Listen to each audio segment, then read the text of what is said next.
Welcome to the School of Reinvention podcast. I am your host, Roger Osorio. I'm a reinvention coach and also the author of the book, The Journey to Reinvention, How to Build a Life Aligned with Your Values, Passions, and Purpose. I am incredibly excited to be here with Jen Fox. Jen is a seasoned HR and business professional with over 25 years of business leadership experience. Her entrepreneurial background and career growth in a real-time learning environment have shaped her ability to build inclusive, high-performance teams and support others in doing exactly the same. Endorsed as one of the most no-nonsense L&D professionals on the planet, she brings a mix of vulnerability and pragmatic solutions to her work and relationships. Having assumed leadership roles at renowned companies like Nordstrom, Starbucks, Getty Images, and JustWorks, Jen has recently returned to her entrepreneurial roots, reigniting her independent coaching, consulting, and public speaking business.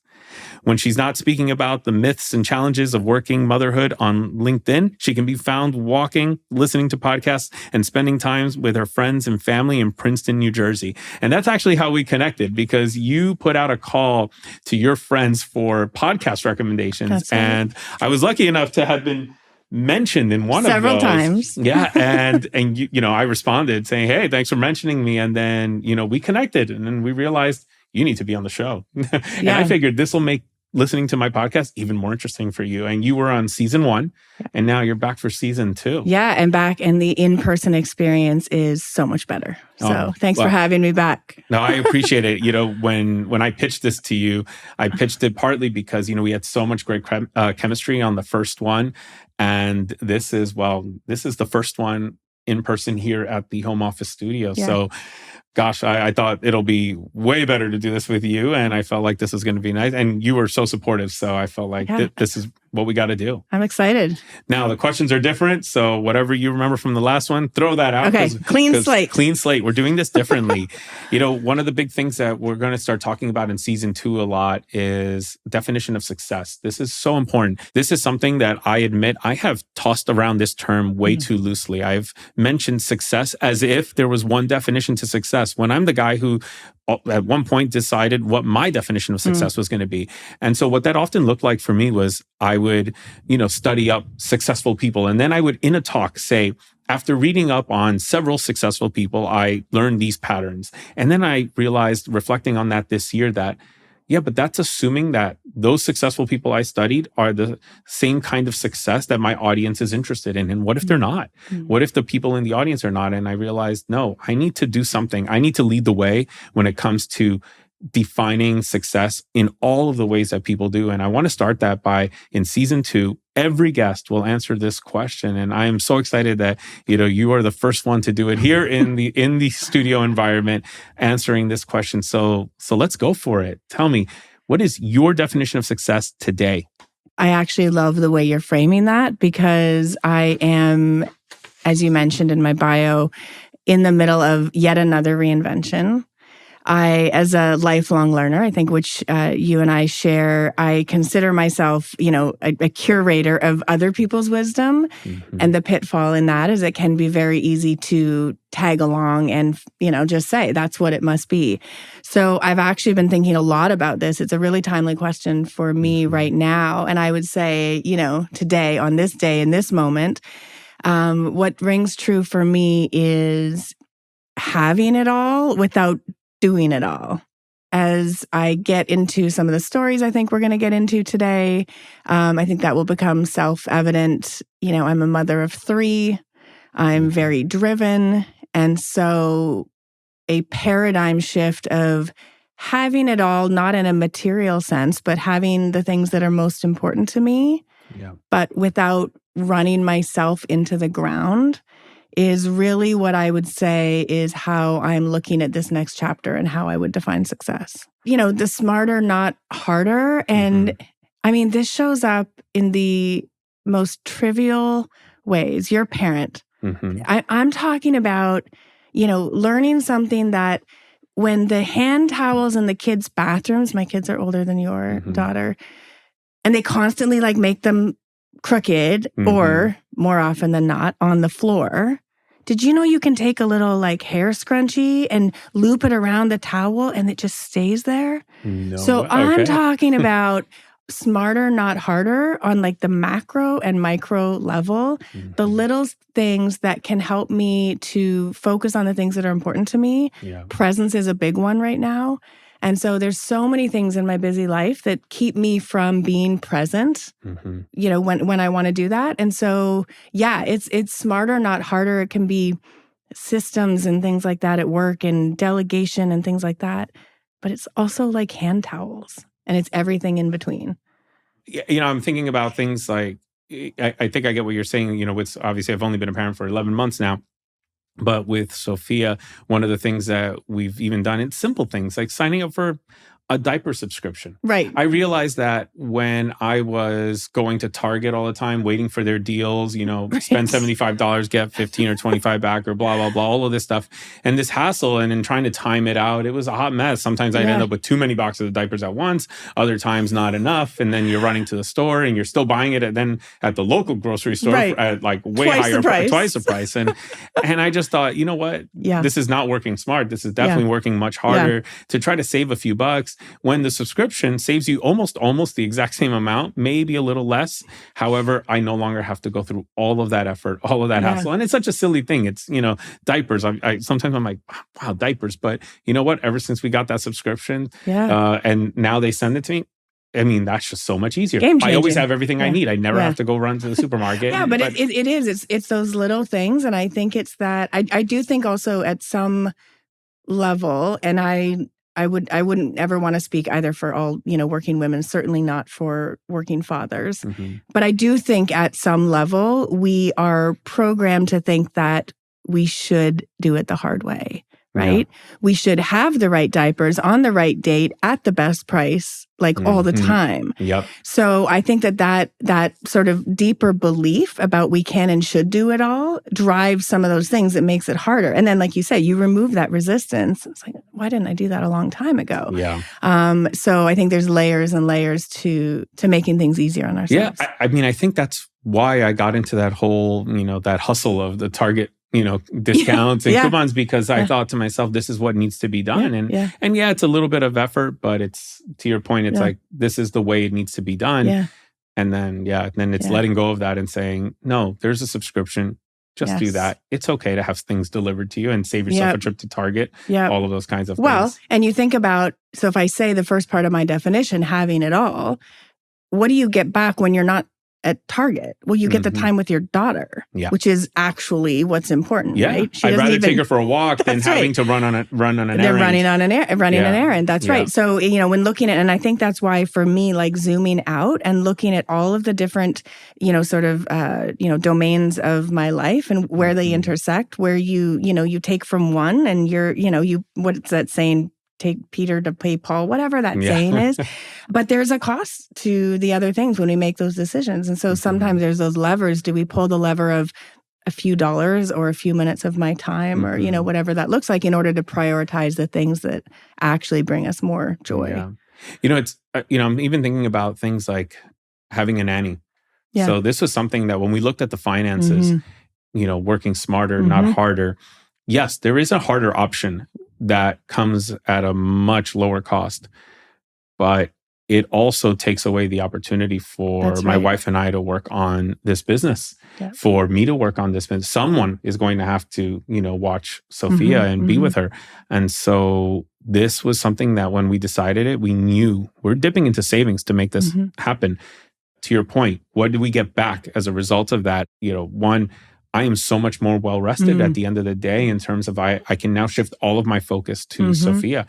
I can, in the mornings before our nanny arrives, I love being able to just wake up and sometimes just cuddle with her. If I'm not going to the gym that morning, I can just play with her in the morning and hang out with her. Sometimes even take her for a walk early in the morning, so that she can see the sunrise. And that's it. It's like, beautiful. Cool. Because I know that in a couple of hours, someone's going to arrive, spend the day with her, and then I get to focus on what I have to do, and then I get to go back to focusing on Sophia. But this is, I feel like this all connects to your definition of success, which is, having it all without doing it all. I love that. Yeah. What was a definition of success you had prior to this, at any point prior to this? Oh my gosh. That perhaps looking back, you're like, you think, oh my gosh, did I actually have that definition of success? The doing it all, I would say, is the common thread. I have been sort of programmed to be the, sort of high performing overachiever to a fault since childhood, and that's a hard thing to accept and unwind and work with sometimes. So I constantly kind of battle that. So yeah, I feel like right now it's in a good place, and it's having me really. I mean, on a day-to-day basis and tactically speaking, that's how I organize my time now. It's completely shifted even since June. Yeah. How do you get from where you were to where you are now in your definition? What happened that helped you move in the direction of your current definition? Yeah. Well, I think it's equal parts what I was going from and what I'm working toward. Okay. And I think that is such an important piece. We often talk about, I think in our last conversation, what advice would you give to sort of your younger self? When you're going through a hard time, there's often a knee-jerk reaction to not have that again, whether that's a dysfunctional relationship, a toxic work environment. And so we swing the pendulum. Well, that never works, right? Like classic rebound sort of scenario. One of my mentors, as I left my last role, he called me on it. He said, "No, I'm not letting you write off all of corporate America." So to answer your question more pointedly, I would say I was in a situation that wasn't the right fit for me anymore. At the values level, I would say I'm very clear about my personal values, and that misalignment was, making me physically sick. So now there was a progression there to get to the point, because again, I'm going to damn well prove that I can stick it out. That was very much the mindset. But honestly, you talk about moments. You focus a lot on like moments, right? What was that? What was that moment? There was a moment where I woke up in the middle of the night just to use the restroom. And I literally thought I was paralyzed. My back was so out that I actually couldn't move. My bathroom is, 25 feet from my bed. It took me an hour and a half round trip to get there. Wow. And realizing the next day, as my husband took the kids, and I just honestly journaled my way through the day, that nothing was going to change the situation for me. It was, kind of my thing. So that's what I was working, going away from. Yeah. And what I'm working toward, my core values I've identified are freedom and growth, and they just ring true. They are very core to who I am, and they show up at a bunch of different levels. And so when I think about designing for the future, what does that look like? It's how I structure my day. My calendar now, when I send out my calendar to allow people to book time for me, I'm available 10 to 3 most days. Some days 12 to 2 because I want to reserve focused time. Before 10, it's about me and my family and my house. And after 3, it's about my family. Full stop. Now, there's some variation in that. When things are handled, of course, that's going to be the thing. But that's the guardrail for me. And in the having it all, my goals around impact and success and my financial goals, those haven't changed, but I want to do them in a different way. So it's dismantling the, having a certain level of success has to come at the expense of all of these other things, namely my physical and mental health, which obviously, especially as a caregiver, trickles out to like everyone else. When we go down, everybody goes down. So I think that's why right now I know that my, sort of changing how I view success is critical to everything. And so now I'm just really putting in like the structures and habits to support that definition. There's so much there, great stuff to unpack, and we're going to unpack right now. So one is that your definition of success has changed, over the years. So it's a moving target. And this is something that I started to really reflect on when I made this a key part of season 2. I realized, well, I need to be prepared to answer this question as well. And so I began writing an article that I haven't published yet, but I will publish in the next probably month or so. It's taking me a lot longer than I thought. And as I was writing it and unpacking my definition of success then versus now, I realized that my definition of success changed every 5-ish years, right? About 5 years. Yeah. I noticed, I'm like, oh, and I could pin it to the years. And that's how I got to 5. Oh yeah, from about, 26 to 31, from about 31 to 36, Yeah. and then, 36 to now. Like I saw the evolution and I go, wow, so success is a moving target. But then what you just said suggests that it's not just about the end, but it's also about the manner in which we carry the means to that end. So are those means aligned with your values? And I think that's really important because we can get really hyper focused on a target. And often that's what we're told, right? Yep. Set a goal, set Yep. it clear, and do whatever it takes to get there. And I totally get that. And I think that to some extent, we are doing whatever it takes to get there. But you're adding this layer within boundaries, making sure that you have like something there. Like, no, I will not burn out on my way there. I will not cheat on my way there. I will not lie or steal on my way there. I mean, these are some things that I think maybe a lot of listeners can relate to. But sometimes we get so focused on the goal that it's easy to maybe compromise some of those. I'm hearing 2 dimensions to success. One is the target, which for you in many ways, many of the targets did not change financially, from your business perspective, all those kinds of things. But what has definitely changed, because you deconstruct these 2 parts, is the way you go about getting it. Yeah. And I think, Simon Sinek talks a lot about sort of finite versus infinite games. And, there's, so much research on, take an Olympic athlete, right? Like the minute they walk off the podium with the gold medal, like now what? They reached that finite goal. I want to be a gold medalist. Well, now I have it. Well, now what do I do, right? So this idea of more of the infinite game, right? What are we here to do? What's the, the bigger purpose is very inspiring, for me. And the other piece, I think, to what you just said, I'm really going deep and focusing a lot right now on resilience and trying to dismantle what I think is a lot of misunderstanding about what resilience is. I think there's a lot of focus on resilience is like, get back to it. Yep. And I think one of the most essential steps is recognizing those early warning signs, right? Like, don't wait till you literally can't get out of bed at night. What were the early warning signs 3-6 months prior that had I listened to those, I may have made different decisions. It would have never had me like go down that path. And I'm always amazed by how many people, a lot of us, have to wait for that rock bottom moment. Well, I hope that through conversations like this, through the, hearing stories of other people, we can start to get more attuned with, how can I just pay attention to that? When the light comes on my dashboard on my car, like actually it's not true. I was going to say I don't ignore it. I actually do sometimes. But you're like, not today. In general, you want to pay attention to those things. Yeah. Well, how can we identify what those are? Because they're very personal, to the individual. Sometimes it's you're not sleeping right. Sometimes you're more stressed, you're irritable, whatever it is. So I think if we can get in touch with those early indicators, then we can course correct more easily rather than waiting for that rock bottom that's going to have us have to have a complete pivot. Wow, we really broke down success here in a really deep way. But I think the key takeaway here is there's 2 dimensions to this. And for anyone listening, really thinking about it's almost like your conditions, your rules, your terms of engagement for pursuing whatever you set as a goal. But what are the terms for the engagement in that? What are the rules for that game that you're about to play? And set those in alignment with what matters to you and what's important to you. And and then go play. Then go for it. Go for it. Have a blast and go nuts. Really go all out at that point, but within those boundaries. And there's a lot that could be done within those boundaries. And I think that's really important. Let's talk about beliefs.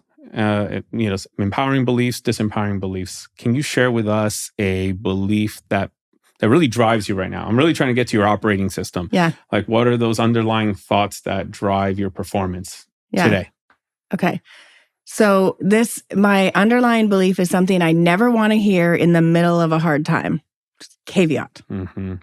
But I truly do believe it. And it came from a period of my life when I was very focused on personal growth.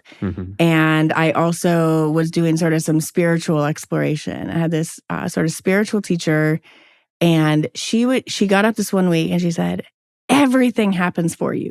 Everything. She must have said it 27 times. No, everything. Every single thing happens for you. To the point that it was humorous. But letting that in was, it's game changing. But in the moment when you're going through a hard time, if someone tells you everything happens for a reason, like you want to clock the person, right? Because you want to hear that in the moment. No. But I would say from a core belief as part of my operating system, when I can step back and get some distance from whatever's going on, I truly do believe that, because I can look back, right? Nothing ever makes sense in the moment, but I can look back and go, oh, had that not happened, that wouldn't happen, that wouldn't happen. And where I always get to as a mother is like, oh my gosh, had that terrible thing not happened, I wouldn't have these kids. So there's like a straight line looking back, but it's never that way there. So I would say as a core belief, everything happens for you, not to you. It's a big one for me as well. And I totally hear you. It's not an easy one to practice because in the moment, things are really tough. But for me, the key has been to reflect often enough that I really learn and believe in this. And so ever since, I think the first time I ever did this was I think I was 19 or 20. And I reflected on something that had happened when I was in high school and how it impacted me while I was at university. Okay. And that was like the first moment where I go, wow, if that had not happened, as much as it sucked back then and I hated that it happened, this would not be happening today. Yeah. But the point being, it was around that time where I first had that connection.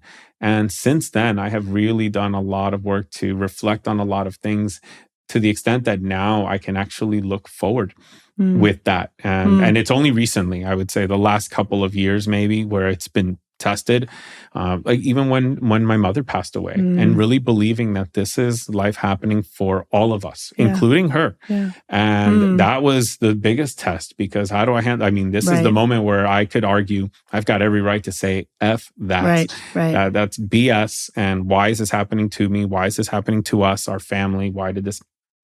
But no, and it was the big test, and I felt like, wow, I passed that test, and more importantly, forget that I passed it. It allowed me to really be at peace and to really be able to grieve in a way healthier way. Honestly, in a beautiful way. Yeah. I mean, I wouldn't want to change the way the way I grieved. I just thought, wow, that was. Wow. Patting myself on the back, like that was one of those first moments, and I think this is a powerful belief that can power people through many, many, many things, but it takes practice.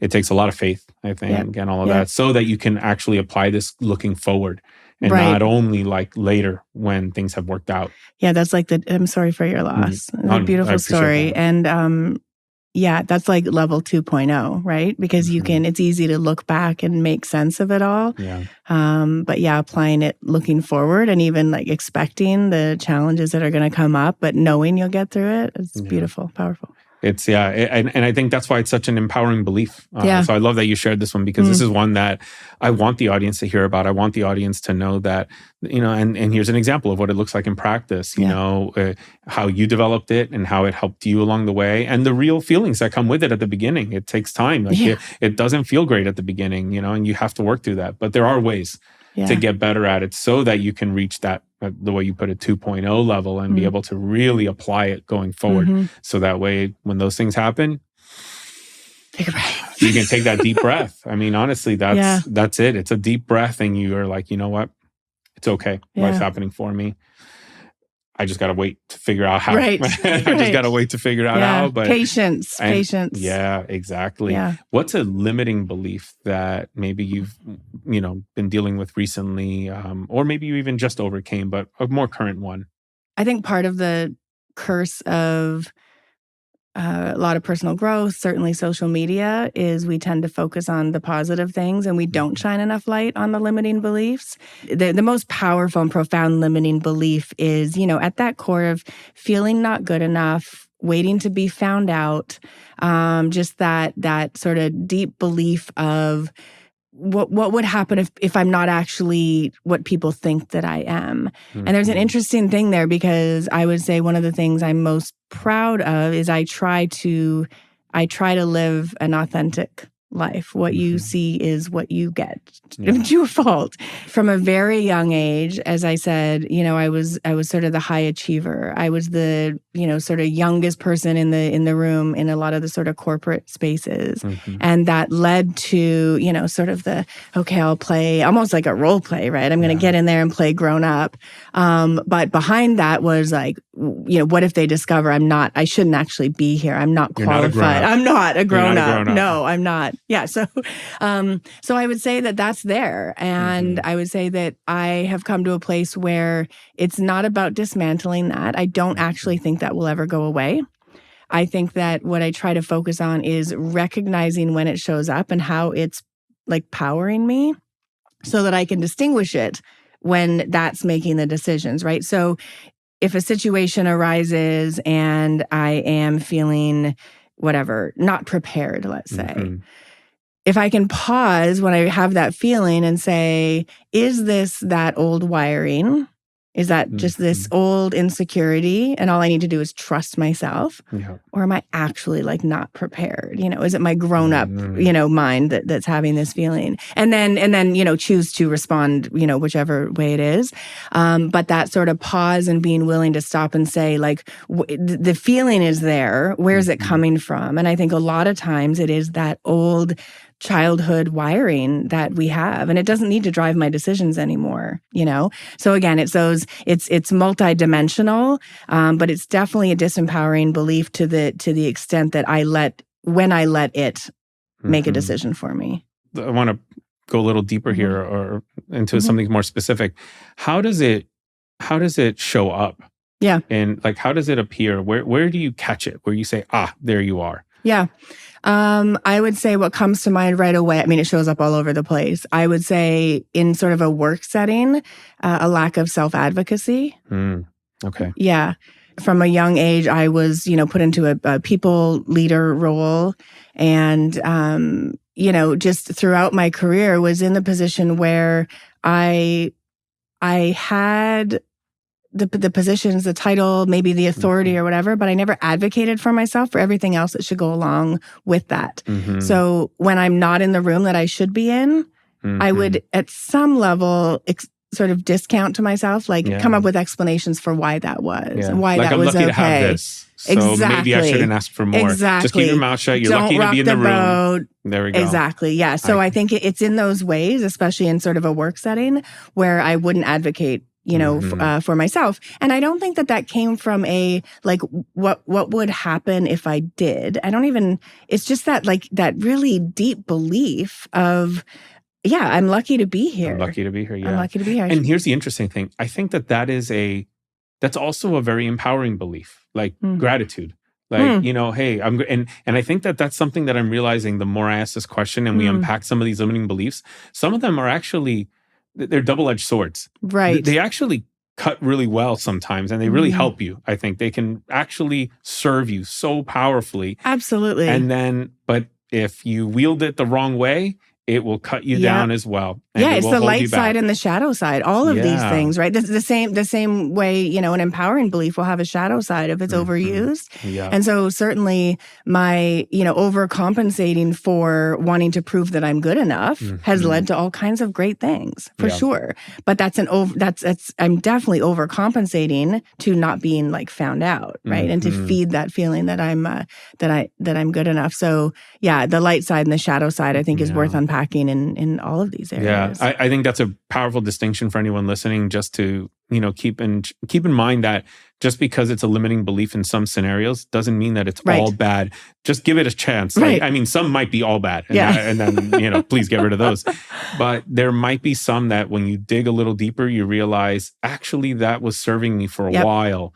That's why it's so deeply ingrained in me, because it actually delivered results for me. And now it's not delivering a result. Now it's hurting me, or now it's maybe it's a timing issue. Maybe it's the way you wield it issue. Maybe it's the moment it shows up. Don't want it showing up here. Well, it's situational, because if you say, I think there's a lot of women sort of my profile, especially in the work world, where we can be told, sometimes overtly or maybe behind our back, that we are too dominating, too controlling, too outspoken, whatever. And so that can be the dark side. And certainly it's a behavior to keep in check to the extent that you're not allowing other people to, to speak or to share their opinions. But when that skill is used, in a positive way, right? And you can use that to influence people, or you can be the one that people look to make decisions in a crisis, right? So it's understanding that, if we throw all these things in our toolkit, when do we want to pull them out, right? When do we need to check to see that we're not overusing one, underusing another? It's situational, right? Yes. And that's, I don't think any of us will ever have that figured out, right? We're constantly assessing and screwing up and then trying something, or acquiring new tools in the toolbox. Right. And so I still don't know how to use this one perfectly. Yeah. Some I do because I've had them for a while and I took the time, years, to figure out how to use it, when to use it, and the proper amounts. And then others are like, whoa, this is pretty new. And I'm still figuring this one out. So I'm not going to use it perfectly all the time. Very powerful way of breaking down empowering versus limiting beliefs. So one of the things that I often talk about are how there are projects that launch a reinvention. Projects are, I call projects the fundamental building blocks of a reinvention. Almost anyone I've interviewed or researched for the book or anything like that, I was able to go back and find this one project that they started. Yeah. Is there a project that you can think of that, wow, if had it not been for that project, I don't think this other thing would have happened? And tell us about the link. Yeah, definitely. This comes to mind. It's really vivid for me. So, quick backstory, right? I had an entrepreneurial career and then very much, sort of corporate America with a lot of really great companies. And then I had 3 kids, sort of back to back. And so I was, sort of stay at home, homeschooling, all the things, mothering, and really taking that time, not working. Yeah. My sole definition of work was, income comes from an employer, in the form of a direct deposit, with a W-2, this, biweekly pay. That was work. That was how it happened. And I'm, dating myself here, but Upwork had just launched. And I remember what is this thing? I heard a couple of people talking about it. And I was on Upwork and just kind of scrolling things. And, my background had been in human resources primarily. And there was a post for a guy who was writing a book, super niche. He was a book about how to help early career professionals, introverted professionals, do well in the workplace, especially sort of in what is often an extroverted workplace. And he wanted just to interview someone with HR experience to get that dimension, and he, on Upwork, you put your price in there, it's $150, for a half an hour call or whatever. So I was I don't know. So I responded to it and did that. And I remember, it's so funny now, but it truly was one of those moments where I thought, wait a second, I can get paid to just share my opinion about stuff? I have so many opinions about stuff. I'm rich. Yeah, right. I know. I'll just see the money flowing in. But it was that complete blind spot into, what is now my life, in sort of the entrepreneurial freelance, type of thing, that income and, really career satisfaction doesn't have to come in the way that I had been trained that it had to come. And just truly a light bulb moment. Yeah. It had nothing to do with the $150. It's laughable now. And that really just the floodgates opened. Yeah. It was truly one of those paradigm shifting moments of what else was possible. But yeah, game changing, and certainly went on to shape those early years as I built my coaching and consulting practice. And then now that I've returned to, which I'm really excited about. I love that because you said something about how this empowered you to see that there are other ways to drive income and to draw income. And this is something that comes up a lot with people who I talk to who get laid off, and then they tell me that they feel called to launch a business or bring an idea to life. Yes. Maybe it's not in the form of business, but bring an idea to life. But at the same time, they're like, yes, but I need to get a job again. And then I go, okay, let's talk about that. What's the role of a job then in this scenario? Because you're telling me you want this, but then you're also saying you need to have a job. And these don't sound like they overlap. Yeah. So what's the role of the job? Well, I need the income. And then it's just like, I deconstruct it. Well, what's the amount of income that you need? Yeah. And then they realize, oh, there is a number that they need. And it's not always the exact salary. Sometimes it's a lot less than the salary. And then I go, well, what if you could recreate that salary? And that's what you just said, that was your breakthrough. You realize I could piece together, the but income I need. It was like scary too, right? Of course, it's scary. Well, once you see it, you can't unsee it, right? Because then I knew if I chose to go back to just the mainstream sort of like one job thing, it was a conscious decision that I wasn't doing the other thing, right? So once you know something, you can't unknow it, and so it's like, oh, okay. And I then went on to go back into a full-time role for several years, but now knowing that all of that is possible.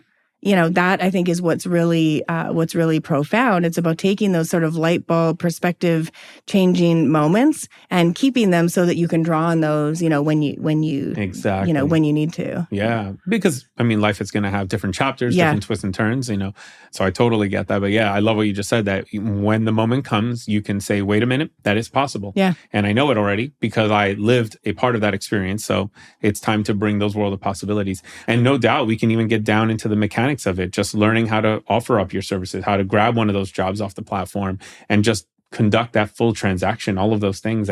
That's a sale, you got a sale. Wow. Did I just get a sale that was not part of a salary check or something like that? Yeah, totally different. That just shows you like, oh, this is doable. And I now know the steps because I had to do it once.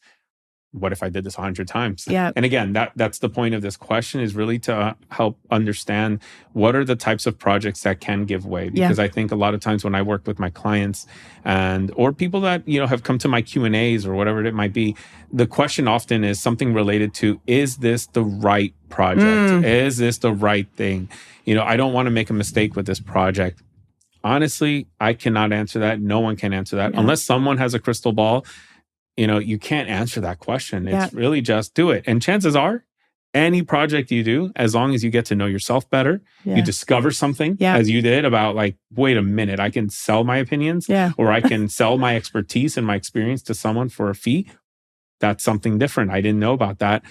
That right there is it. Like, and it's not like you went full time on Upwork and just, sign up for another 100 of these. Opinion-giving professional. Opinion-giving profession, yeah. You give them away for free. So I'm sure you do. But I think what you're saying there too, and that the right thing, it's such a trap. Yeah, it is. Yeah. It's such a trap because there's, like you said, there's no way to know. There's just no way to know what, and so it's like, it's having some trust that it's the right thing for now. If you're doing something, again, for me, that is in alignment with your values, right? That's in some way aligned with some version of a goal or direction of something that you want to do. It can't be wrong. It can't be wrong, even though it's not going to play out in any way what you think that it might look like. But I think that is this the right thing, the right job, it's the right relation, all of it. It's just a trap that keeps us stuck. Yeah, we never know. And so I think that's the important thing. So there is no right project. No. There is the project and there is doing the project, completing a project. I think that's the only thing that matters. Did you complete it or not? If you don't. Yeah. Well, and I guess I would challenge that for a second. I would say that in HR, we would refer to it as transferable skills. So whether you do the thing or you don't do the thing or you meet the goal or not, if you look at it from the perspective of trying to break it down to what did you learn? Maybe what new skills or competencies did you acquire? And then how do you draw on those? Maybe not in your next thing, but maybe, years down the road. I think it can give us like an empowering place to look that it's all becomes part of us, right? Even when we didn't do the thing. Yeah. And sometimes also, right, it's not like saying yes to everything. Sometimes it's the things that we turn down, that we say no, that doesn't feel like the right thing for me right now. Well, what are the things that we learned there? Maybe we learned discernment.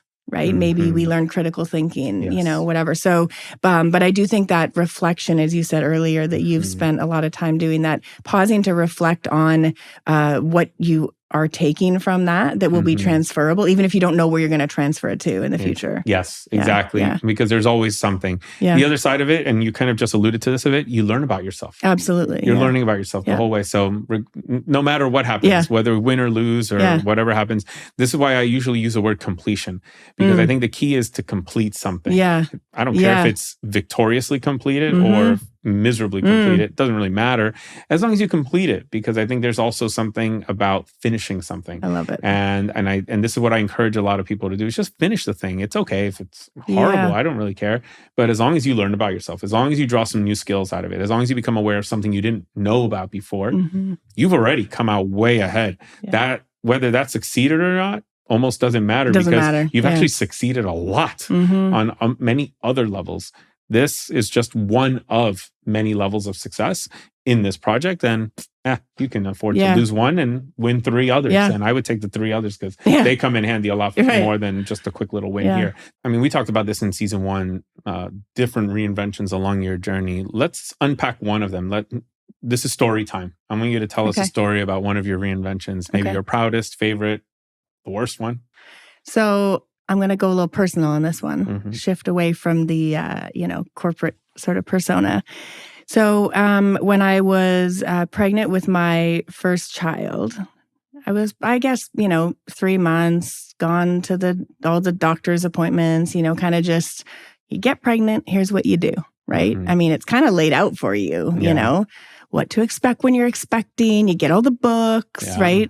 I would say just very much, just very mainstream. And that's what I just expected I was going to do. And I don't even remember how, but I came across a documentary about birthing. And it blew my mind because it started to just sort of expose all the other sort of ways of thinking about being pregnant and birthing. For me, thinking about, how else could I do this? And I saw some sort of statistics around, just medical interventions around birth, especially where we live in New Jersey. And it startled me. And I thought, this doesn't really even jive with like my beliefs. I've ever had a child before, but I kind of trust my body. Like my body's kind of never done me wrong. And the mainstream system was very fear-based as opposed to like trust-based.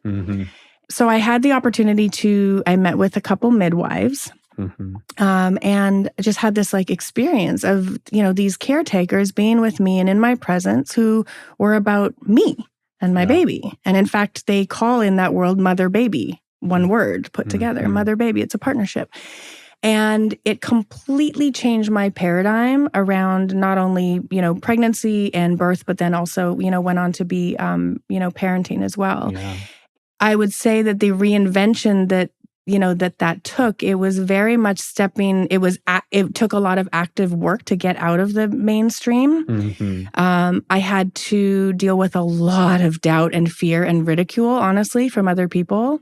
When I would share with people, which I didn't share with everyone at first, that I was planning home births. I mean, you might as well say I was, in bringing the witches out. It was shocking to me, the response, because it's just, we're so deeply ingrained to like check into the hospital, ideally on the doctor's schedule and have the baby. So I learned through that who I can confide in certain areas and who not to, who felt like I was pushing an agenda when I wasn't, who could truly share for excitement that I was experiencing my reinvention and my journey for me, as opposed to taking it personally like they did something wrong. And it changed everything for me. I questioned all of it. I questioned, breastfeeding, which is so stigmatized in our culture. It's such a double standard. Attachment parenting. So I would say, some people would say I sort of went off grid because I think anything out of the mainstream in those areas is seen as like, whoa, is super alternative. You tell someone you're co-sleeping and they're like, you're going to kill your baby. Like, so what it took for me was a confidence in my own intuition. I will say one of the miracles of it is that my husband and I went along that journey together from the beginning. And so we had sort of like double intuition guiding us. And so we knew that even when we were facing doubt out there in the world, it didn't matter. It felt like it was our decisions to make. And learning to just deal with the naysayers and not internalize those things.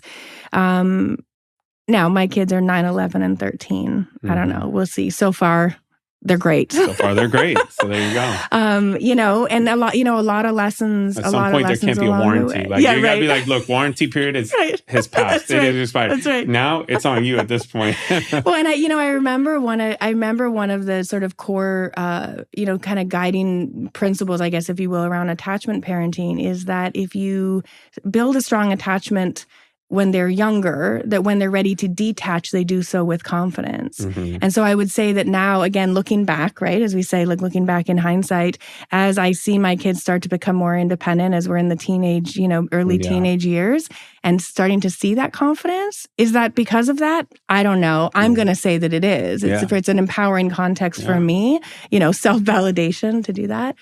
So I guess stepping back for a minute and thinking about this proudest reinvention and getting away from the subject of what I'm sharing, I would say the lessons in that are trusting your intuition, being willing to question, tapping into the courage or wisdom from maybe sources that you haven't gone to before. I think, mentorship and things like that, especially in the work world, are so important.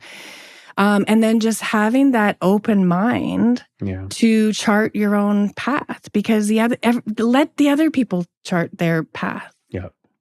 So there's a lot to talk about there, but certainly when I think about proud, definitely that is my most proudest. Proudest reinvention. Yes. I mean, there's so many things in there that I think anyone going through any reinvention, and this is why I love that you shared a personal one, because it's no different than a career one or anything like that. It's just a different area of your life, but it's still a reinvention. I talk a lot about, in my book, I talk about the naysayers and the role that they play. The naysayers, I mean, I think that they're many times they actually have really great intentions. They care about us, and that's why they're doing the naysaying. And sometimes that's good, because I think that they're giving us a list of what to look out for. Oh, that's really good. Because I was a little too excited, so I wasn't really looking at all the potential risks. But I can mitigate some of those.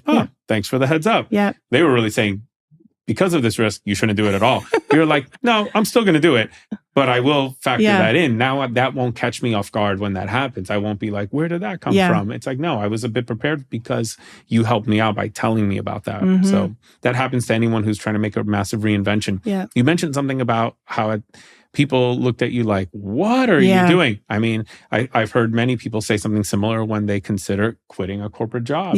Or quitting a path that they had already been on, whether it's medicine or law or some of those that have a longer path, and then leaving near the end and saying, this isn't right for me. Wait, are you crazy? What are you doing? You've put in 8 years out of 10 on this path, and now you're walking away? No, you can't. You cannot do that. But you can. And so you heard those kinds of responses as well. Absolutely. And there was a lot of learning that had to be done, because admittedly, you were not aware of all of that. You were more aware of the mainstream, but then you became introduced to this and you did the learning. You found the books, you learned more about it. Intuition, like you mentioned, you trusted yourself. You trusted in your intuition. You said, this is what I believe is right for me. So I'm doing this. And I think the other thing is, because you trusted in your intuition, you went all in.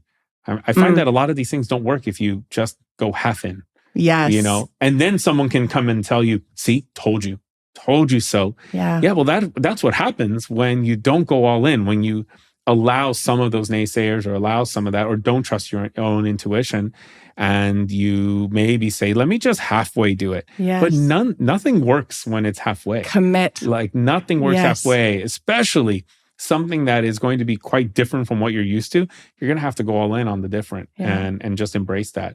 And I feel like hearing the way you went about it, and the fact that both you and your husband were aligned and committed both in on this journey. I mean, this is a reinvention. This is an amazing reinvention, and one that clearly, you continue to be on with your children as, now, like you said, you're getting, they're starting that detaching process and you're seeing good results. You're seeing good results. And so there you go. Like, I mean, you did what you felt was right.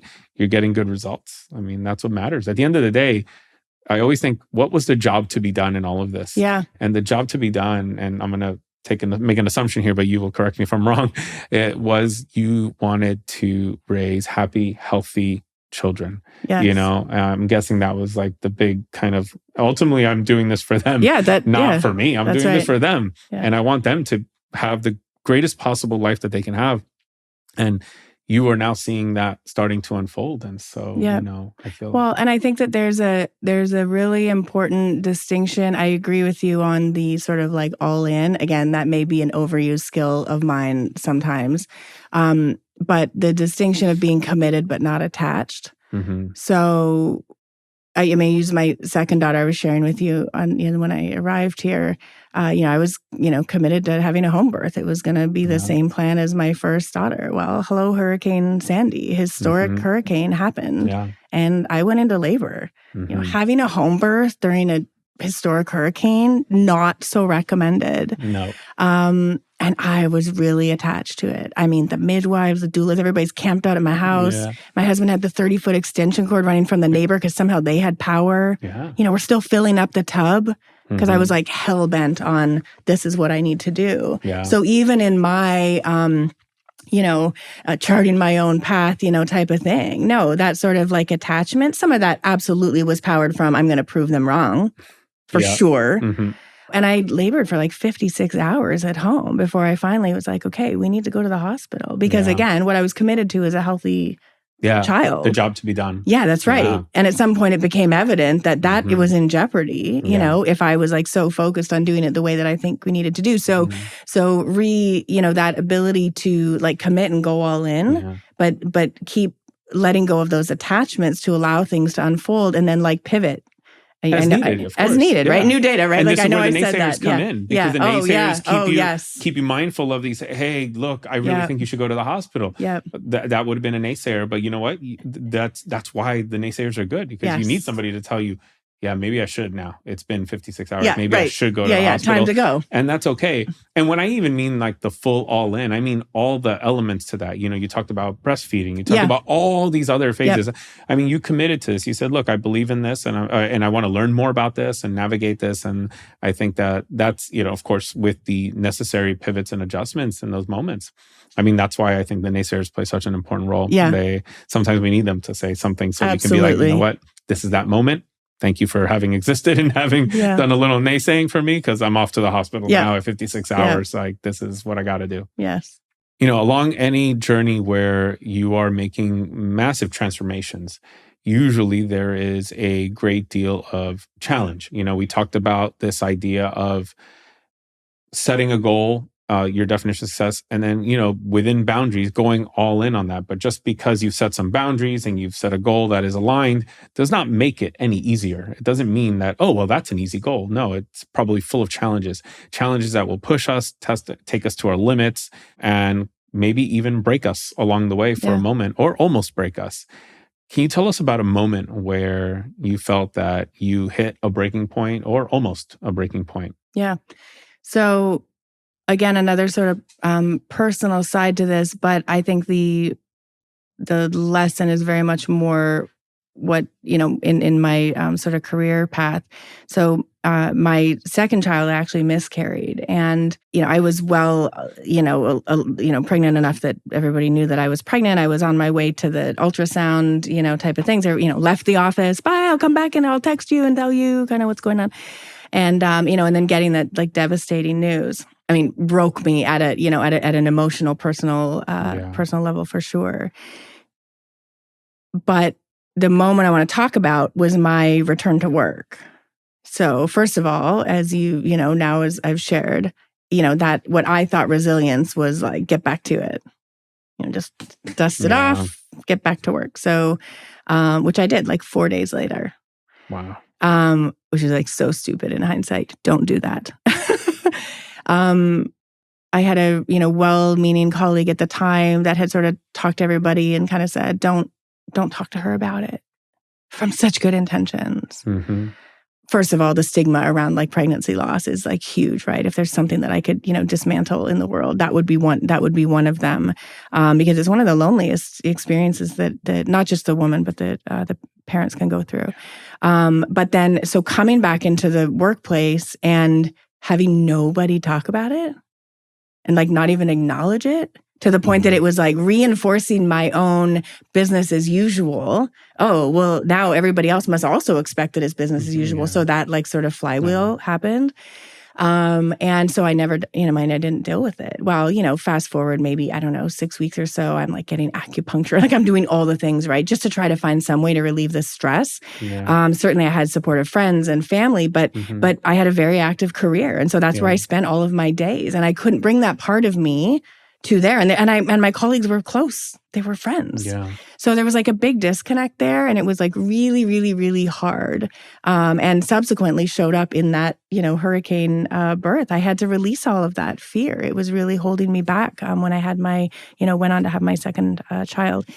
So when I think about what broke me, I would say it was not being true to myself and like actually giving voice to my feelings and my experience. Yeah. It was not allowing me to grieve. You talked about grieving for your mother, to grieve on whatever timeline that I needed, but really going along with what I thought was expected of me. And trying to keep everybody else comfortable because it's uncomfortable to talk about loss. Nobody wants to talk about loss. Yeah. And, again, this was, this was several years ago. I think the work world has evolved a little bit. It's a little bit more bring yourself to work these days, at least in a healthy work environment. And that wasn't the norm, more back then. And so, I would say like definitely a lesson there in not segmenting yourself. Like we're one person. If that means you have to set a boundary and ask for what you need, take additional time, find the support groups, like whatever it is for whatever setback you're going through, losing a parent, I would say a huge lesson there to not just like stuff it down. Yeah. I'm a big believer in sort of mind body connection and just, the science now that's showing how much our immune system is impacted when our emotional system is not healthy. I'm a big believer in that. So yeah, definitely, there's a lot of times I would say that almost broke me, but that was, I would say, the one that really, when I unpack it, I can take the most lessons from and carry that forward. I appreciate you sharing that. And I mean, now having, first time father can only, like, I can imagine now, but wow. Like it's, I think, and to your point, because there's such a stigma around this and it's just such a, it is what it is in society.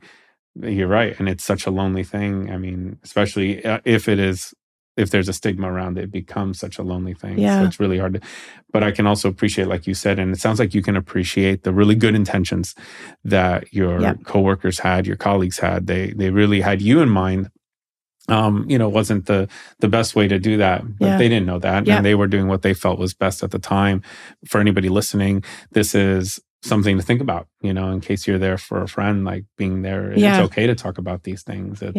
We want to talk about these things. Like, when these moments happen, I wanted to talk about my mom, when she passed, like I wanted to talk about it. I didn't want anybody to just be like, hey, if they said, tell me about her, I'd be like, oh yeah, right. done. Let's do it. Like that was a good thing. Like I wanted to tell more stories about her. So I totally hear that. Appreciate you sharing that. Thank you. When we talk about reinvention, there's so many things that we have to do and overcome in order to even be able to feel like, am I living the reinvented life? And I consider the reinvented life different than success. Even our own definition of success, that is, our respective definitions of success. I can say that I want to write a book. That is essentially becoming a content creator. And writing the book is one thing, but getting onto the path where I'm writing regularly, like I'm a content creator, that's like for me, the moment where you realize I'm now on the field. Like I'm actually playing the game now. I haven't scored the goal yet, i.e. writing the book. I haven't scored the goal yet. I haven't won the game yet, but I am playing this game now. And I think that when you realize that, there's something powerful about that. Is there a moment like that you can think back to where you realized I'm in the game? Like I haven't won it, haven't even scored a goal yet, but I am in the game. Yeah, absolutely. Again, I love your focus on moments because I think it's grounding actually to stop and really get present to a moment as opposed to like a chapter. So the moment would have been standing in a hotel room, getting ready to deliver my first keynote. So I had flown to Tennessee to do this, hired to do it. It was a 90-minute keynote. And I mean, I was so nervous the night before, almost like made myself sick about it. But I remember what I wore. I remember getting dressed and sort of, outfit check in the mirror and just stopping and realizing, wait, I'm doing this. Like someone paid me to fly here to come and I'm going to go talk to these people and impart something like for 90 minutes. This is it. And I remember it feeling both scary and exhilarating and like all the things all in the same moment. I don't want to step over that part of me definitely felt what we talked about earlier of the like role-playing dress up. Who am I? I mean, to the point of like literally feeling like, does this outfit feel like me? I mean, literally feeling almost dressing up in a different persona. But yeah, I would say that was sort of a turning point of being on this path where I could take the, sort of collective set of experiences that I've had through my career and my life and share that with other people and do it in a way that, that delivers value and fun, walking up onto a stage and there's lights and all this other kind of stuff. So it's a fun thing to think back on. I love that story because there's so much to celebrate in that moment. And yet it's not like you have hit the target. No. You haven't won the game, but it's just being in the game. And I think that's really important for people to consider because I think it's easy to get caught up in, well, I have to exit my company that I haven't even launched yet. It's just a seed of an idea, but I'm only thinking exit for several $1 million or whatever it is, and boom, they're going to write me up on TechCrunch. They're going to write me up somewhere. Right. I've got a killer app. I was the founder. Boom, and you're like, wait a minute, but you're not even in the game yet. This is just like a very raw idea in your head, and you're not even playing the game yet. But there is something still to celebrate, and we need to celebrate that moment. It's a massive accomplishment, especially when you're making a reinvention and you're going from, whatever you were doing to something pretty different, just to be able to say, I'm in the different thing. Yes. Like I am now on this new field. I was in a completely different arena, in a very different set of rules.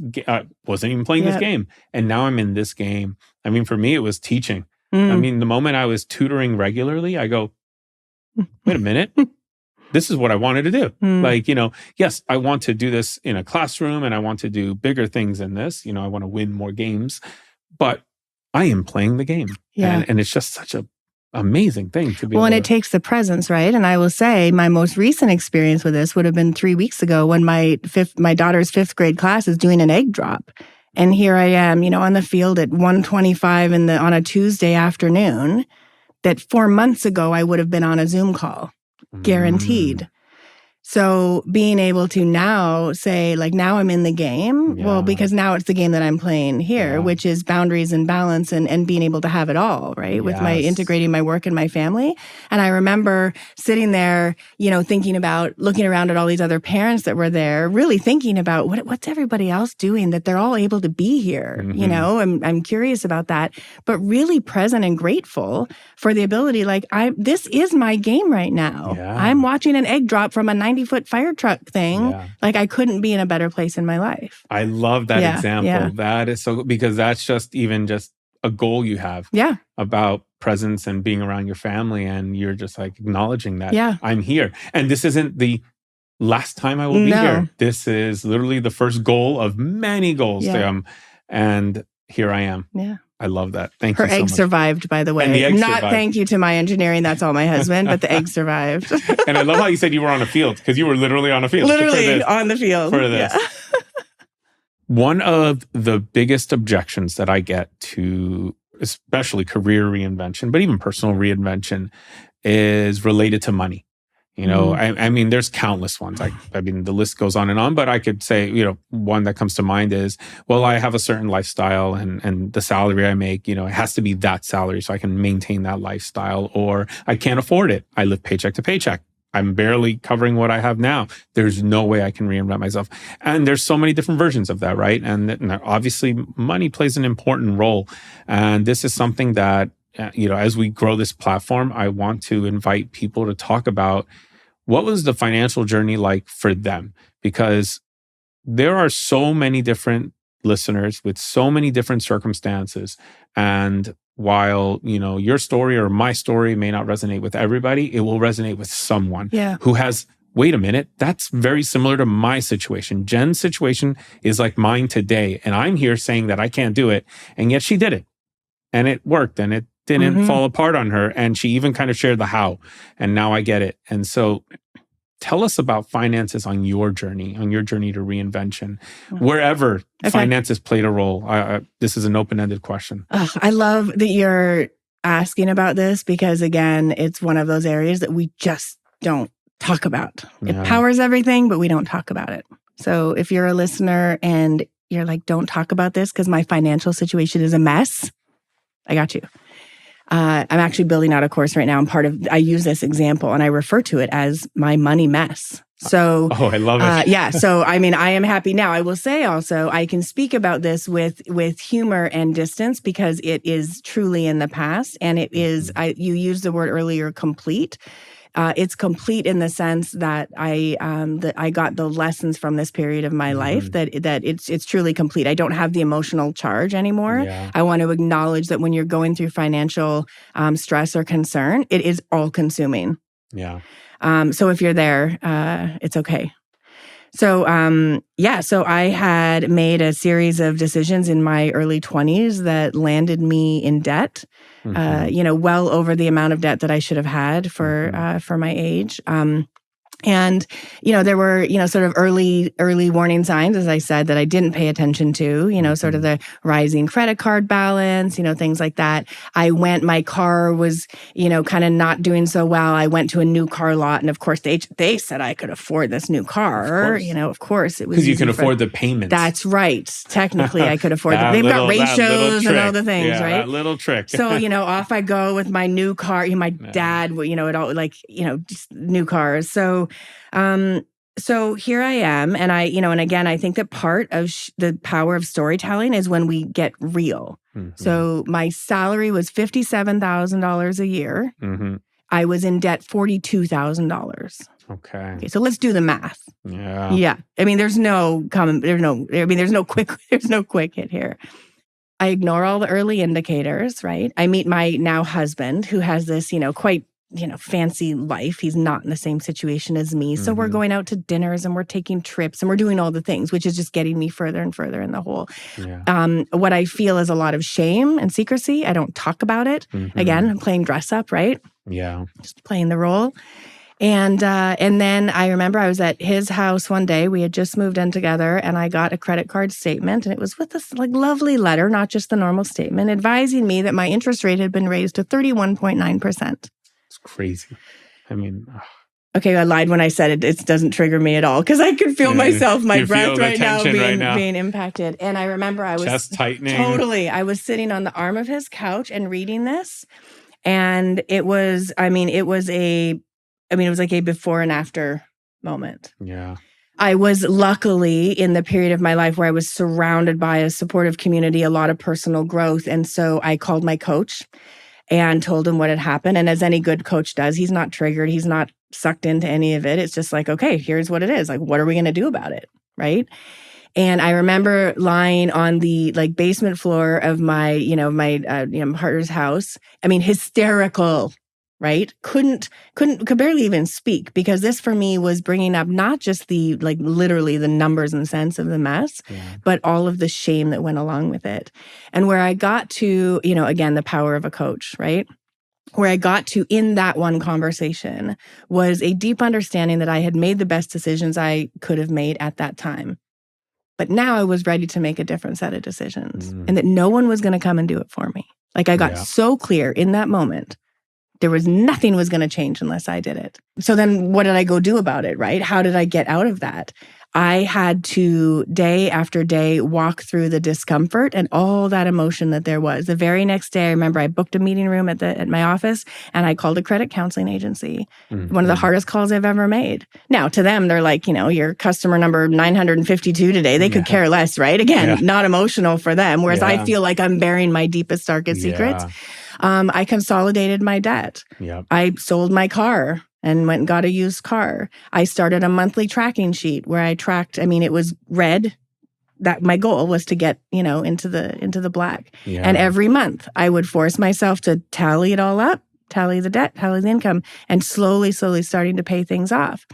And so going through the discomfort, I had to say no to some things that I had otherwise wanted to do. So when I come back and I look at it now with distance, it would be very easy to just say, oh, I just handled it. In no way did I just handle it. It was painful. It's a journey in and of itself. Absolutely. And it was those hard minute-to-minute decisions that I had to face. One of the things that I had to actively work to dismantle was using the term, I can't afford it. Because I realized that was a very self-limiting perspective, very much informed from the past. And instead, I'm choosing not to spend this. And, so language matters. I really believe language matters when we're going through some of these things and creating new habits. And really that commitment, led me to make a game-changing decision of moving my life across the country to take a job that would really, sort of propel my income to a level. Luckily, I had sort of an equity payout. And I remember the day that I went to update my spreadsheet and it went green. I know people say in the black, but make it green. Green is better than black. I like green. Right? Green is better. Green is like green and money. I get it. I use green where the whole cell turns green. Conditional formatting. Yeah. Yes, conditional formatting. Exactly. That's it right there. When you're in the green, it literally turns green. It turns green. Because it's easy then to see, if I forecast, I see yellow and red block. Right. And if I see those, I go, I have to see what caused that. Yeah. And then you notice and you're like, okay, can I fix this? Yeah. And this is months in advance. I'm looking at it oh, I didn't think that was going to happen. That's right. The car insurance payment hits in that month. Okay, so maybe something else can give and I can fix that and get it back into the green. But then you have your power back, right? Yes. And I think that in hindsight, when I think about what had me be successful on that, it was about a 3.5 year journey, I'm going to say. So not an overnight fix in any stretch. I made a lot of big life, decisions that went into that. But I remember that feeling of just feeling more powerful. And I will say, this is 20 years ago. I still, when I get my bank statement, because I also, my credit rating was horrendous. And that sticks with you for a long time. Yeah, it takes a while. I'm no word of a lie right now. This is 22 years later. When I got just 3 months ago, because just, my bank sends me a thing, view your credit score. My credit score was 850. It's the highest you can get. And damn well, I was that 27-year-old on the floor thinking, look at how far, I did that. And it wasn't magical. I know exactly how I did it. And so I think if you're going through a stressful financial time, know that there's so many possibilities of how to overcome it, right? It's not easy, right? But no one's going to come and change it for you. It's a series of decisions, right? And I think doing the deeper emotional work of your beliefs around money, we're programmed at a young age. A lot of us, money doesn't grow on trees. Money is scarce. And I think unpacking some of those things that power our spending habits it's just so worthwhile because then everything becomes a little bit easier when you go to actually deal with the dollars and cents of it. So I love talking about money now. Is why when I get to coach people and they're all, I want to make more money. How much? And they can't even put a number on it. They're uncomfortable speaking the number. You're never going to make the money you want to make if you can't say, I want to make $125,000 a year. If you can't say it, you're not going to make it, right? So I think really unpacking the stories we have about money and just having it be something you talk about as freely as you talk about what's for dinner, there's so much power there. I love what you said about the spreadsheet because there is power in just knowing your numbers. Yeah. And that's something that I discovered along the way. And it's crazy because even knowing that, I was still scared to look at the spreadsheet. And by the way, having a Definitely. spreadsheet does not make it No. any less scary. The spreadsheet can be quite scary too, because sometimes the reality is scary, and the spreadsheet makes it very clear when you have a lot of red cells and you're like, when do these red cells ever turn yellow? I'll take yellow at this point. Yellow is like you're getting close, but you're still not there. Yeah. And I'm like, oh man, but I'll take a yellow right now instead of a red. Whenever I didn't look at the spreadsheet for an extended period of time, I felt the stress building. And it sits somewhere. It's really interesting because I'm still out, doing speaking engagements, coaching, doing whatever, teaching classes and all of that. And I don't bring that to those places, but it lives somewhere in me. Yes. And it's drawing on some energy, but it's doing it in a really sneaky kind of just a way where I don't really know how or where it's taking it from, but it is drawing energy from me. And then once it gets to a point where it's really built up its strength, and now it's like, ooh, now I get to really rear my ugly head. Oh, now I'm like just that tension you mentioned when you talked about 31%. Yes. Now I'm finding that living in me like just throughout the day or when I wake up or before I go to bed. And it's just like there daily. And then and I know the solution. I know it's to look at my spreadsheet, but I'm scared. But I also know that when I do, I always walk away from that spreadsheet feeling empowered. Yep. Even though I didn't change the reds to yellows. The yellows didn't become greens. The reds are still the reds, and there's still a lot of them wherever they were on that when I was looking back at them. But just knowing. Yeah. And I realize, and this is something I think that is so key to what you're saying, is the spreadsheet is that knowing there's power in simply just knowing your numbers. Plus it gives you an opportunity to look forward and figure out where can I fix things and when can I get excited? When can I focus on celebrating and really start thinking about that? I appreciate you sharing so openly, even numbers around what the debt was and all of that, because everyone's working through a different version of this, and we need all the stories. And to your point, we don't talk about it enough. And so imagine how short on stories we are. Yes. The ones we hear tend to be the same ones. But we need all the kinds of stories. So again, I just want to share my appreciation with you on that. Let's talk about balancing life and also your mental health on the journey to reinvention. Let's start off with just how you define balancing life and mental health. I hope that there comes a day very, very soon when we don't talk about it as mental health. It's just health. I love that at least we're talking about it now because we weren't before, but now carving it out makes it a separate thing, and it is truly not.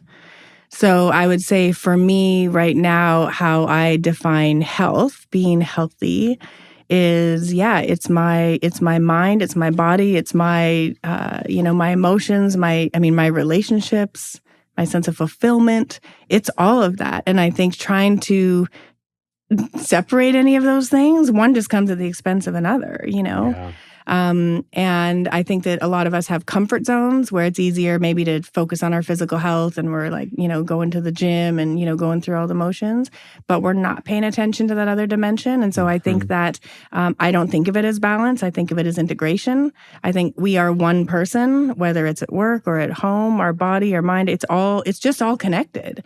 Yeah. And I think that that's at the core of a lot of our, just the epidemic we have right now, especially raising young people right now, constantly being confronted by the sort of state of young people and the incidence of, depression and suicide and things like that. It's so scary. And it's like, who cares if I'm feeding them organic vegetables if they don't know who to talk to when something's gone wrong at school? Yeah. So I would love that the, trained professionals, teachers, caregivers, leaders in a corporate environment start to almost honestly stop focusing on mental health and start thinking about holistic health. I Yeah. think it's the only way we're going to move forward and not over-index on another thing, because I think, I think the pandemic really shone a light, on the need for focus on mental health.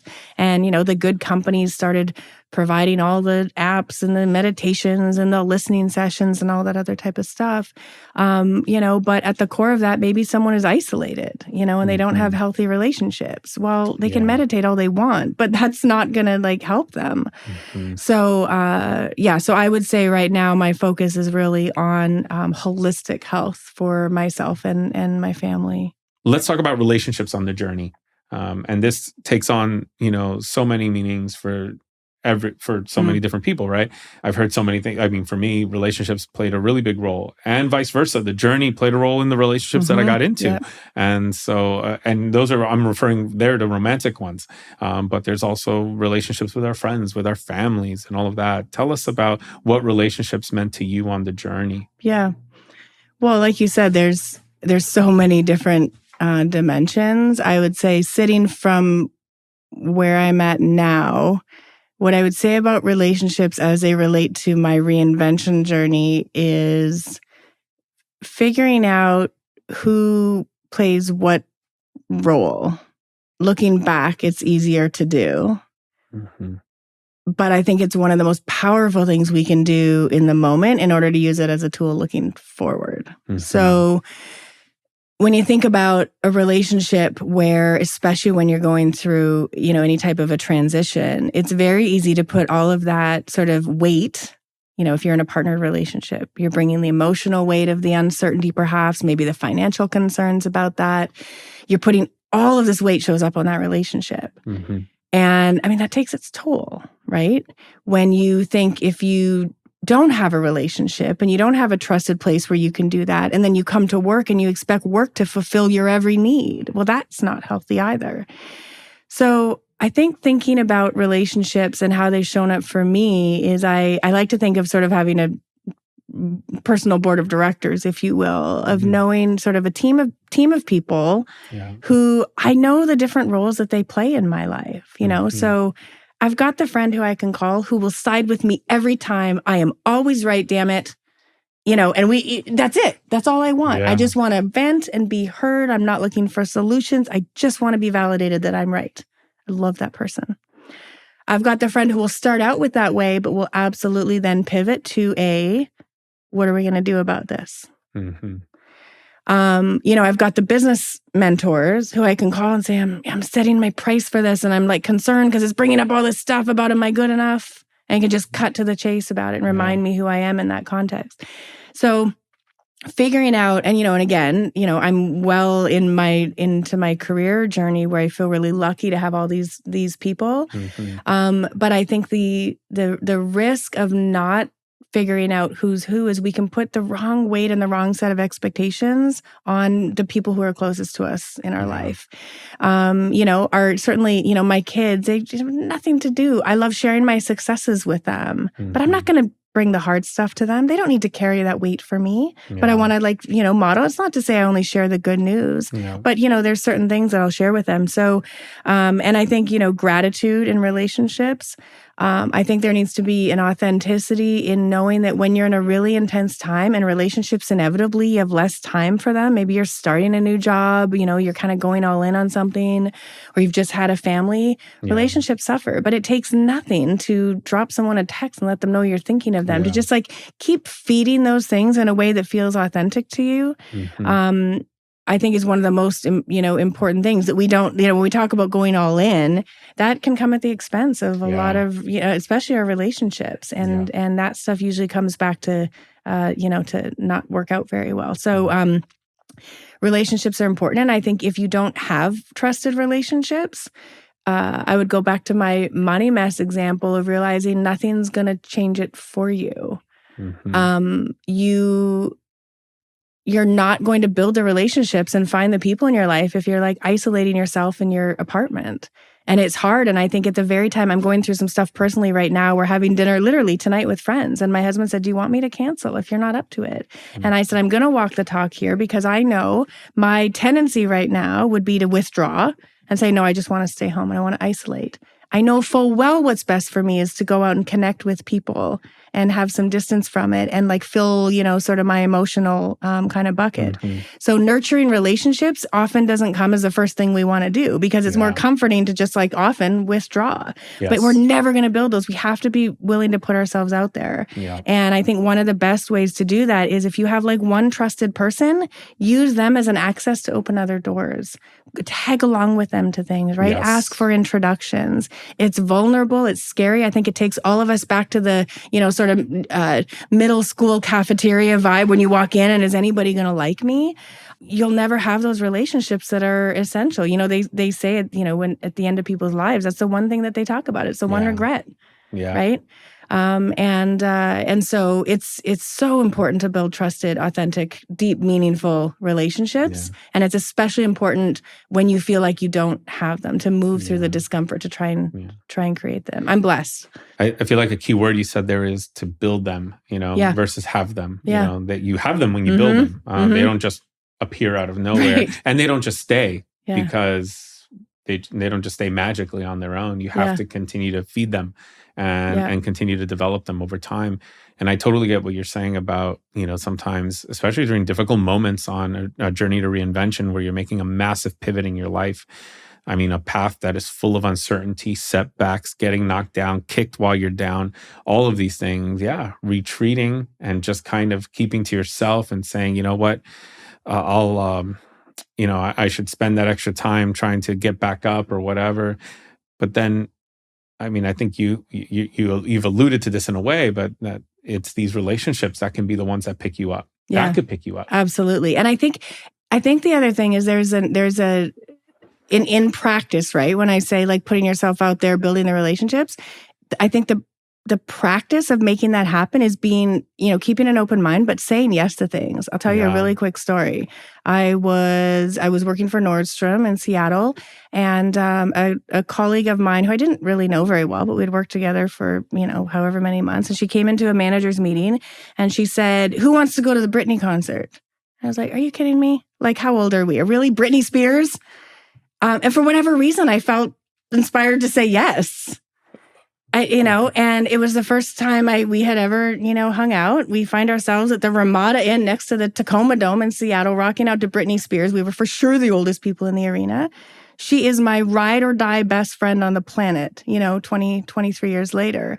And obviously we reflect often about that moment and, go Britney. But had I not said yes there, I mean, it just kills me to even think about what my life would be like without that. So I think it's keeping an open mind and knowing that your best, deepest, most meaningful relationships, they might come sitting next to someone on an airplane. Yeah. They might come, standing in line next to someone at the coffee shop, or going to a Britney Spears, whatever it is. But you have to have, I think it's like in practice, being willing to say yes, especially if someone else extends that first invitation. Yeah. It's so scary to be the one and put yourself out there. Yes. But if it comes to you, like say yes. Yeah. Say yes. It's a gift. You were just handed a gift. Yeah. Someone's doing the thinking, the planning, all of that. You just have to say yes and you're in. Yeah. I love that. I mean, I think that, I've been reading a little bit about this. I don't know how they've been referring to it, like a new epidemic or a new pandemic of loneliness. Epidemic. The Surgeon General has said, loneliness is like the new one. And that, I mean, it's crazy because we feel like with all the technology we have, we're more connected than ever, and yet somehow we're lonelier than ever. That's right. They say it's the equivalent of smoking 2 packs a day. Yeah. Yeah. And this is so powerful. And I love the strategy you shared.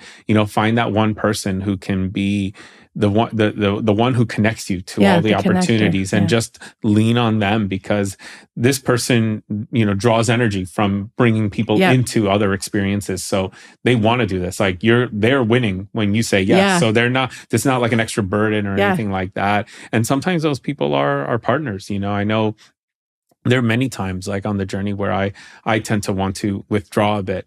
My wife has been the best partner in pulling me right out and saying, no, like, let's, invite all these people over. Let's do this. Let's do that. And because, well, I'm like, okay, I guess I'll just say yes. I mean, that's really the only decision I have to, that's the only effort I have to make here is to say yes and then show up. Yeah. Like, I mean, does it get any easier than this? And do you ever regret it? Never. And this is why she, like, at this point just makes me go. Because she goes, come on. You're going to, and here's how we always start. This is the funniest thing, but I have to share this. So it always starts in this way where she'll say, hey, my friends are doing a thing at their place or whatever. Like, let's go there. No, it's, we've got it's a really busy week. I really just want to relax and unwind this week and kind of just chill out and all of that. No, come on, let's go and all of that. And finally I start giving in. And then I go, all right, what time does it start? Well, they said, people can start arriving around 4:00 or something, whatever the time is. Okay, well, then let's just agree right now that we're going to come back by like 6 or something like that. And she has learned to just, okay, sure, we'll come back early. I hear you. You're right. We'll come back early. That's fine. Because she knows that once I'm there, she's like, babe, it's 9 p.m. It's 9 p.m. I think we need to go. It's probably a good time to go. And I'm like, just hold on, like a few more minutes. I'm talking to someone. And this literally happens every single time. And I always end up being the last one to leave. Yep. So she knows it's just a matter of getting me out She's going to be great with your daughter gets because the kids inevitably like, no, I don't want to do that. And you just know they're going to be fine once they get there. So you just have to move through it. So you've trained her. There we go. Yeah. So I'm, I want to share this story because I think the story is important because it's one of those things that we also have to trust. Like when someone who knows us, especially a dear friend, is inviting us to something, they're not just doing it on a whim necessarily. They know they've already done some, kind of mental calculus to figure out that you're the right person for this. Like that's why I'm calling on you. I could have called on somebody else if it was something else, but I'm calling on you because I think for whatever reason, whether I think I want you specifically to be there with me, or I think you would love this event, or I think there's someone there that you would totally click with and connect with, whatever the thing is, they've already done that mental calculus and they've extended the invite. Yeah. So just say yes. Yeah. It's like, you're going to probably have a blast. Yeah. And like you said, look, it was Brittany. I mean, or what did it say? It's Brittany, bitch, or something. So there you go. Yeah, there it is. I love it. Awesome. What is one piece of advice that you would give to a younger version of yourself? I struggle with this question all the time because I know. Any piece of advice. Well, I think the reason, I could list 100 things that I would want to tell my younger self. I remember being a younger self and getting advice and thinking, you don't know me, you don't understand me, you're not in my world. And so I'm aware that sort of that distance, it can feel patronizing. And so I try my best to, when I answer this question of like, trying to put myself back in that younger self mode, right? So the in debt, not sure of direction, no self-confidence, imposter syndrome, out of control type of person.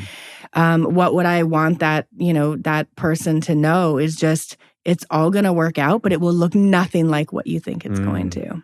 There you go. So again, it's that, I would say, do the work to figure out your core values. I use core values, but whatever, your core beliefs, your foundational guiding, whatever it is, terminology you want to use.